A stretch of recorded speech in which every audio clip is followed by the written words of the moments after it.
It's The Adventure of Dai, episode 16. And for those of you wondering, I'll be watching it from Crunchyroll's website. And I'll also be starting my reaction from the minute and 41-second mark in 1-0 go. Dun-dun-dun. The Grand Sorcerer Matoriv. Honestly, I always love me training episodes, so I actually don't mind this one bit.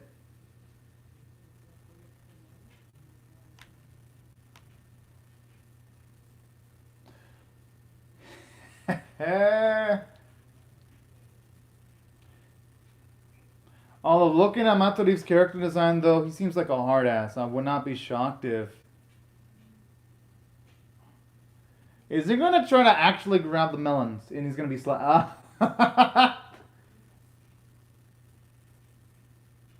Oh, so it goes that far deep.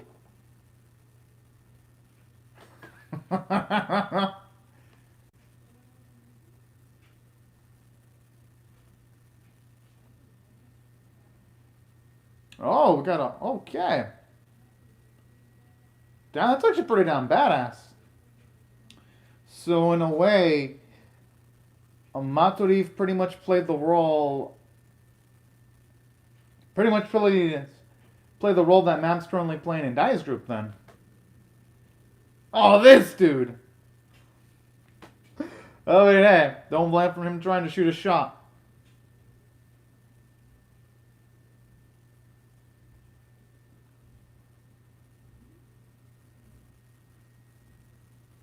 Huh. Oh, yeah? Well, I doubt they're going to be able to convince him to join their side because, I mean, he never looks up there in age. At the very least, he might be able to teach him some countermeasures against the... Well, yeah, pretty much against this...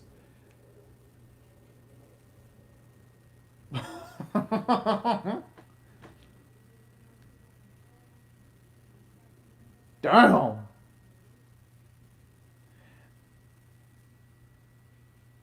Okay, I wonder what caused him to be burned by people to the extent that he wouldn't want to help him out.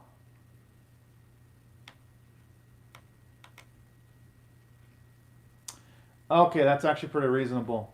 And that kind of happens in real life too, where you've got military vets, soldiers that fight for their country, but then afterwards, let's say they get injured, they don't get the benefits they deserve. They don't get the care they get. They don't get the psychological care they get. And a lot of people, well, not a lot, but a portion of them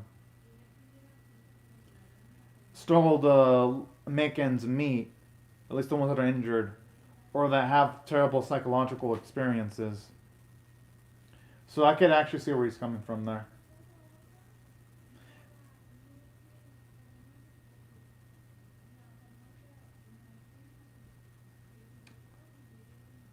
Oh!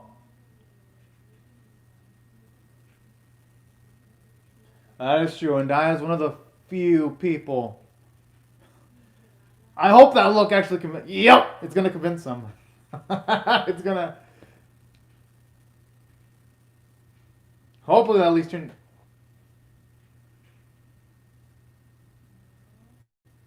That's gonna at least put a spark into his soul right there. To want to train Dai, especially considering the fact that Avin did give up his life to protect Dai and Pop. And that shouldn't be that... Yeah, it shouldn't be that bad. As long as he's just training. He doesn't have to directly get himself involved in Martov. He just has to... And I meant to say Matoriv. He doesn't have to get himself directly... Already his psychological armor's already being broken down. Don't blame him though. I mean, Dai is like the definition of charisma.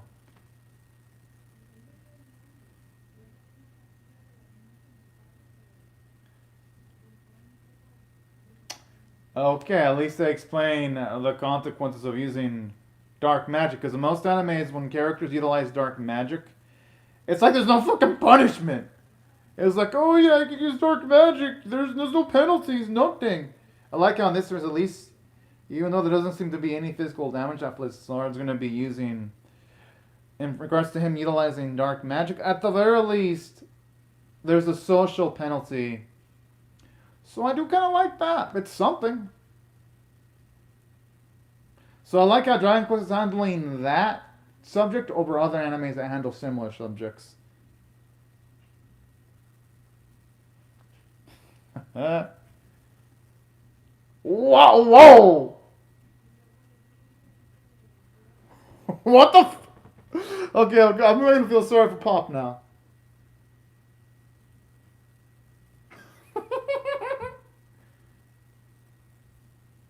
Oh.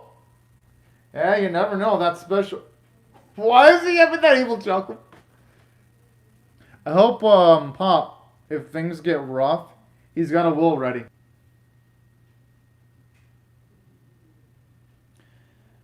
Yeah, that's actually pretty damn proactive right there.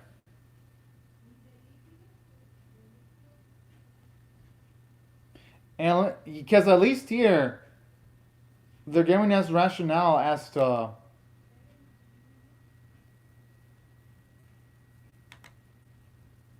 he's saying that, but the thing is though, what's to prevent a figure to son to be all like, yeah, you know what? Why would I want this?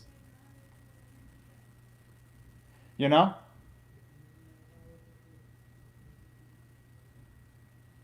Oh. But you know what? Regardless, I love a Hadler.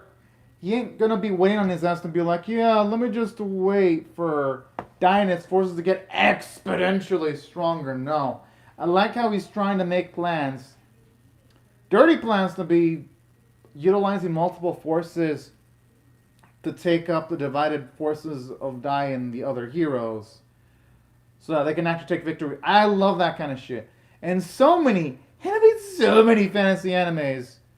It's like the main villains have taken courses, at least in the fantasy animes I've seen in the last few years, of being absolutely and utterly ridiculously stupid in other animes. They're like, oh, we'll just wait for the main character to become powerful so that he can just power himself up and kill us. You know? That's the mindset a lot of villains in modern day animes have. That pisses me the fuck off, and I'm like, come on now. There has to be a better way of writing it than this shit. Thankfully, Dragon Quest does not fall into that trap where it makes me think those type of thoughts. And it restores my faith in fantasy animes. I'm like, good. This is what I like to see. Smart villains that actually have a brain, that actually utilize their noggin. I'm like, Nani? What is this? And that's why I gotta give absolute credit for this, for the scene anyway. And another thing that I also gotta give it credit for too, aside from that, I do like the fact that for at the very least this specifically, that for these sequences is actually showing you that Hadler, it's showing you his bond with some of the other generals. For the most part, he hits it off pretty well. He doesn't, and even shows you the bond between him and Blizzard too. That he even thinks of him as a son. I'm like, okay, that's actually pretty damn cool. Meanwhile, yes, I would have loved to have seen Dragon Quest actually explore his relationship with Blizzard a bit.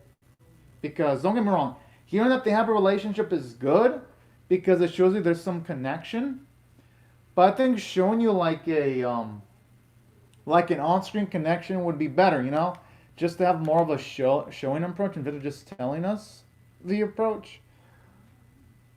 But for the most part, it fucking worked. Oh! Shit.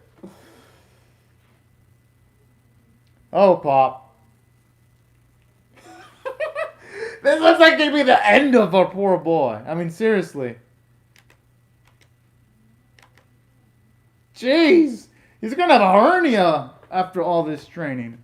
Although, hey, it's nice seeing Matriv actually smile as if he was a proud papa seeing their son grow before his very eyes.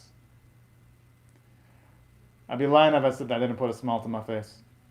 And it's actually nice to get to see Mem and Dai actually practice close quarters combat too. This is badass. Hell yeah.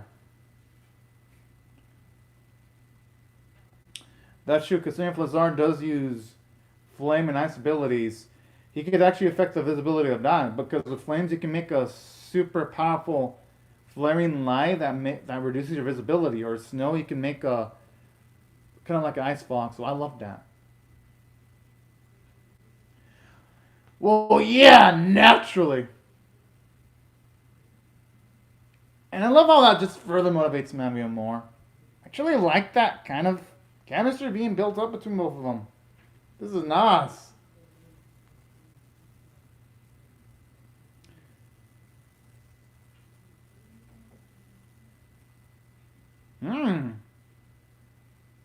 Okay, now it looks like he's powering up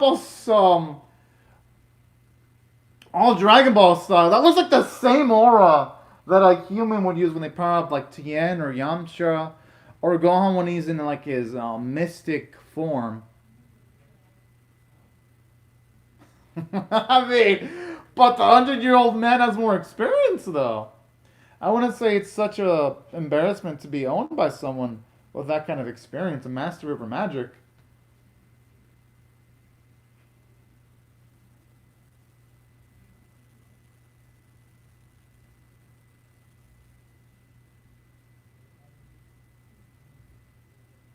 Oh. You know, like I was getting him some pretty dang nifty advice too.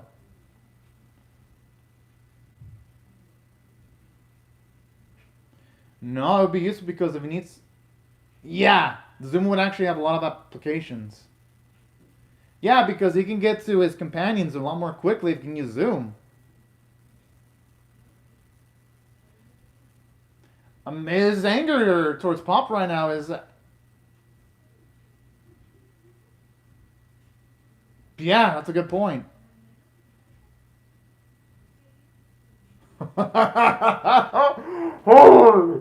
Not only to just physically beat Pop in strength, he beat him psychologically too. Jeez.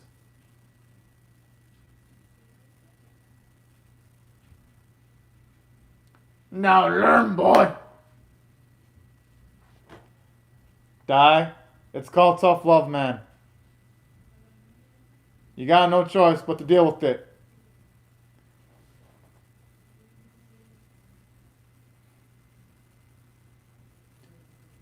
Probably because the design doesn't matter. For more better effect, that's gonna be my guess.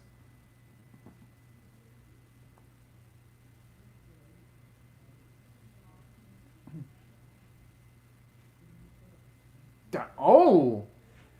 That means if it can become 3 to 5 times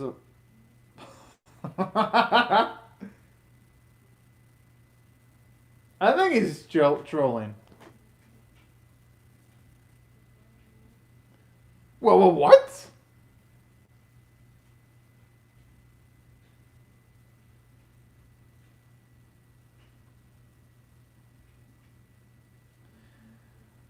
Well, hey, he said it tough. I like how that doesn't want to look directly at the man's eyes. He just looks at another direction. I love it. Okay, yeah, Dai has to be careful not to take the bait. That's what got him screwed over the first time. I understand why, though. Oh, shit. I do like how they're showing us that.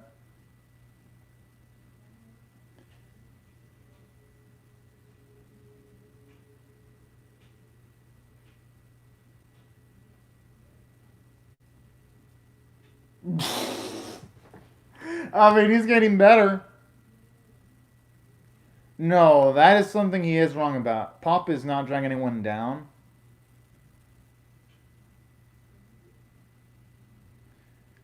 Jeez.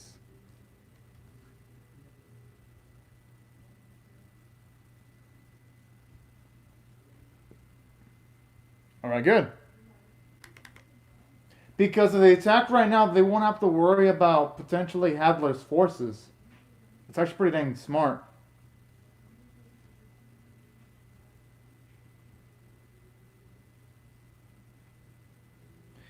Just hope his arrogance doesn't bring about his undoing.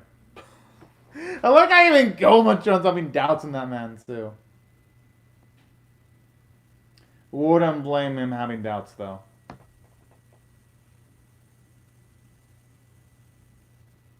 I remember hearing this man's voice in other animes, though. Forgot which anime, though. Oh. Alright. I like a man who's trying to step up and take some responsibility. Whoa, hey, you know what? Amy does need a redemption arc, too, after the way she got wrecked.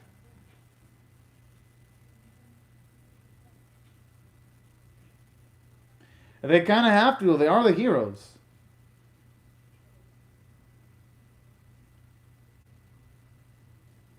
Aw,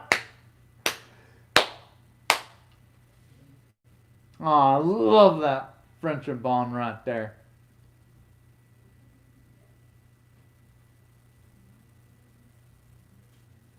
Hey, he still got it though eventually.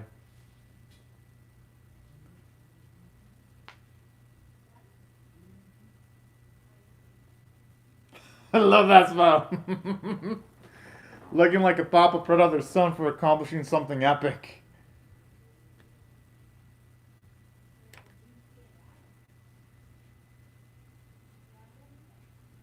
I mean, hey, helped him significantly enough, though.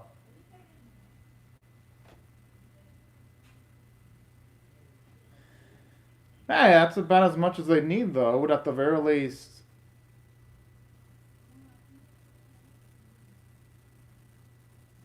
True.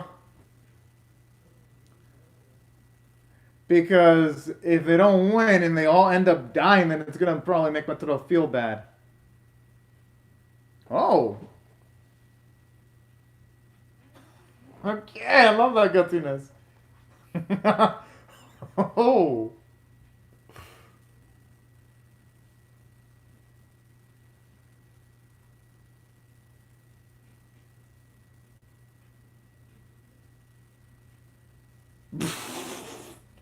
I mean, that's cool, though.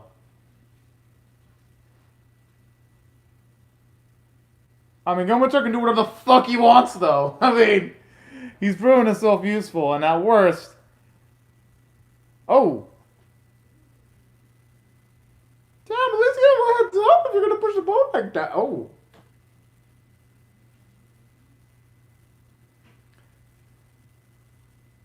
I hope the old man can make it without a heart attack.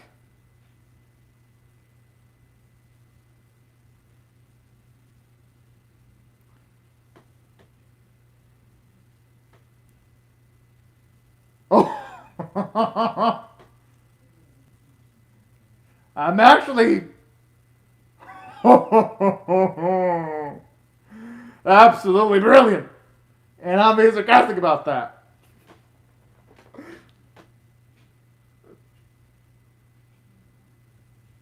Oh.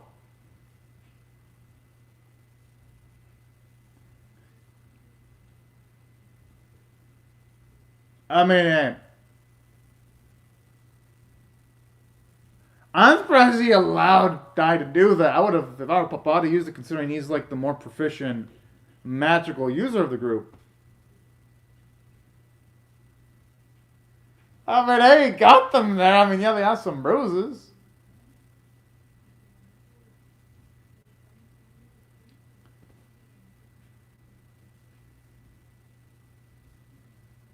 Hell yeah.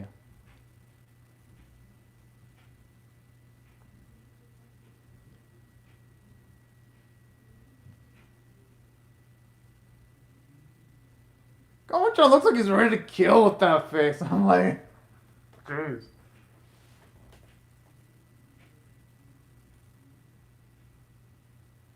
Oh shit! So they were anticipating them coming earlier then.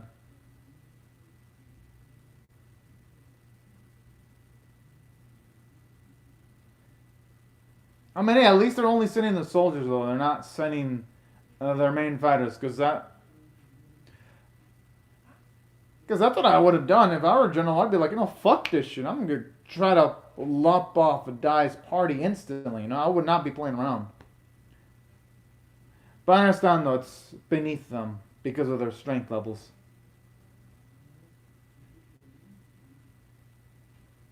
And that man's probably super cautious too. Because not every Legion member is going to be like gung ho like Crocodile or even Hung Kiao, where you just fight 1v1. Oh, okay, gotta admit. That's how you build up a move. It has some sad, somber, tense music, some nice piano music playing right before it ends. So you sure know how to make every week painful. Like, you give us pleasure for like 23 minutes and then you make us wait. You all turn us into drug addicts for anime. You know that, Toei? You make each week. You make us fans of your animated series go through major withdrawal. That's painful. And they'll probably and it's gonna happen again because I'll be watching Digimon and Healing a Pretty Cure, and then I'll also feel withdrawal again. I'm like, oh no, I want the full fix. But hey, you know what? It was great though. An episode's supposed to do that. It's supposed to leave you wanting more like that. So I'll give Toei absolute credit.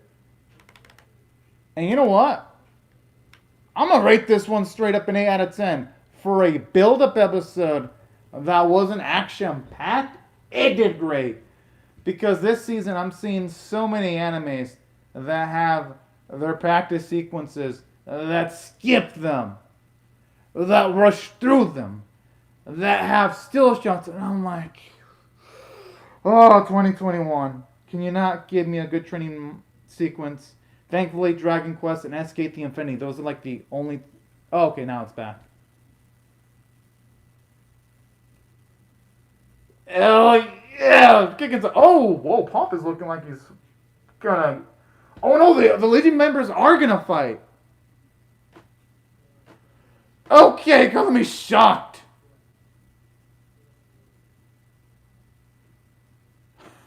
Holy shit.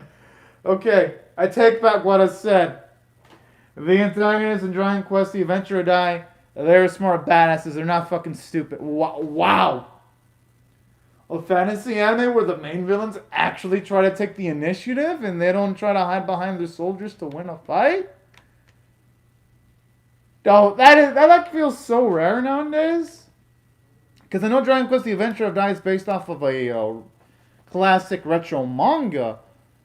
But damn, I need to see more of this in modern day animations. Not this whole bullshit of fantasy animes when you have like a superpowered antagonist way stronger than the main protagonist, sending like fucking weaker enemies, being like, yeah, just let me send my weaker subordinates so that they can die in the main protagonist can give us strong. Nope. I like a Dragon Quest. It avoids those cliches. Good. That's what I love to see. Okay.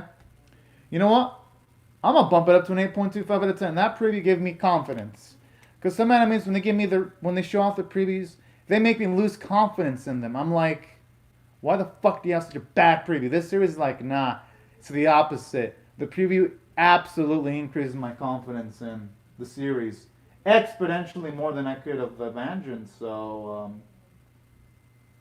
great job, Toei. This is what I love to see.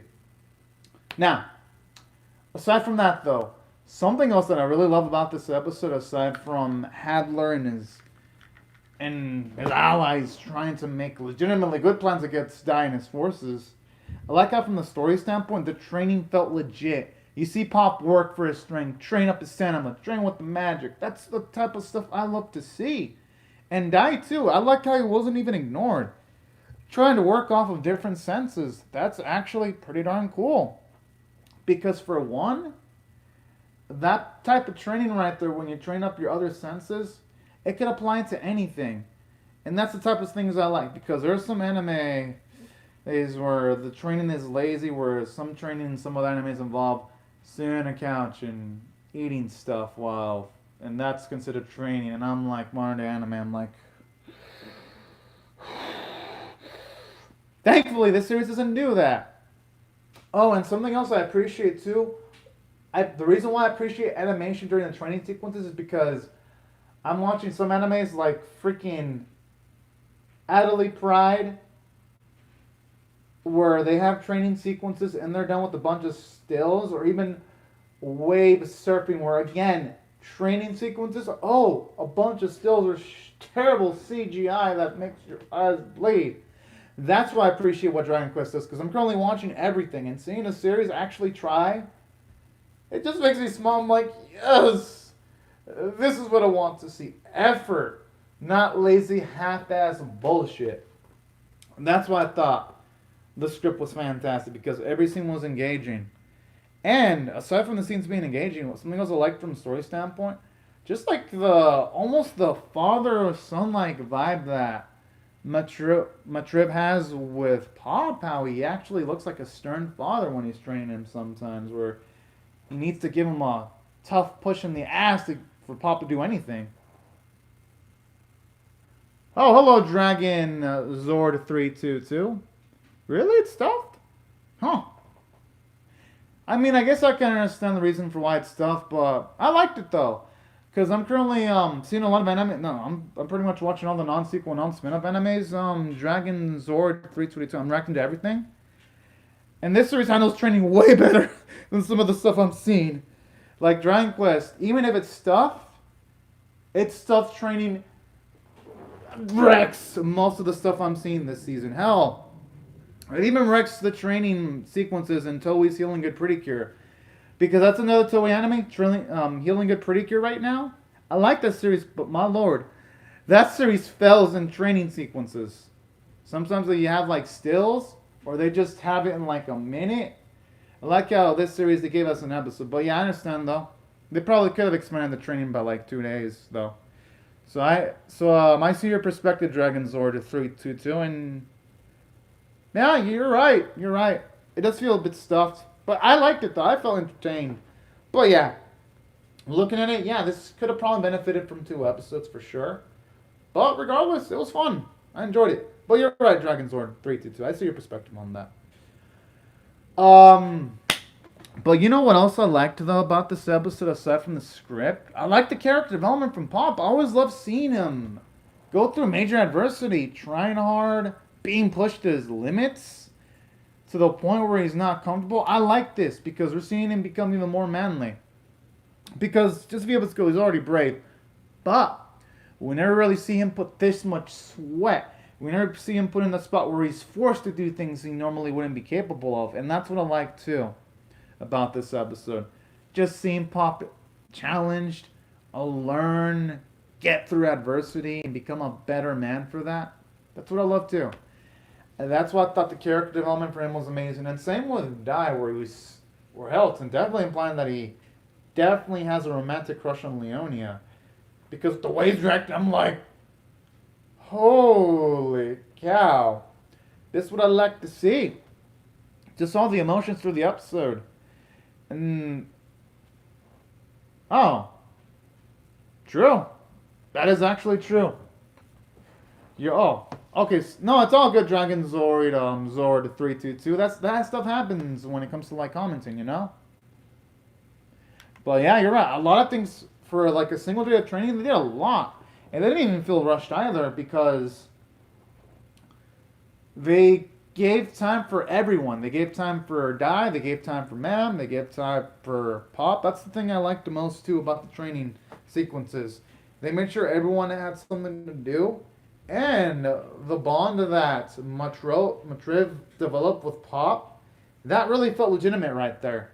Especially when there was the promise of Pop is going to receive more training. That's what I like to see. That's something else that too a lot of modern animes mess up. They don't try to make a bond between the master and the student, or they just play it off as a joke. Now don't get me wrong, this is an anime that I enjoy called The Hidden Dungeon Only I Can Answer. But here's the issue with that series. The main character, Nor, he's got so many trainers, so many senseis, but it doesn't emphasize the relationship that Nor has with his senseis. And that kind of limits that series, too. Thankfully, Dragon Quest doesn't do that because we actually care about Muchriv actually care about Avon. So yeah, that's something cool too about the training sequences expanding to like a day. They feel real. They feel legitimate. And yeah, that's what I felt from a character standpoint. This episode was fantastic. Visually, I don't even think I need to go there. It was just pretty. I loved it. Animation was fluid, especially the scene where Pop was running away. That was hilarious. Artwork was on model from start to finish. The vocal performances were great. And that's why I felt this episode was worthy of an 8.25 out of 10, y'all. Now, right before I go, I'd like to say thank you very much to DragonZord32. Thank you very much for commenting on the live chat. And for everyone else, I'd like to say thank you very much for also watching my live reaction. Hope y'all have a great, safe, and fantastic day. And fuck yeah, I will be reacting to Dragon Quest The Adventure of Dai episode 17. Now, see you guys and gals later if you come back from my episode 17 reaction.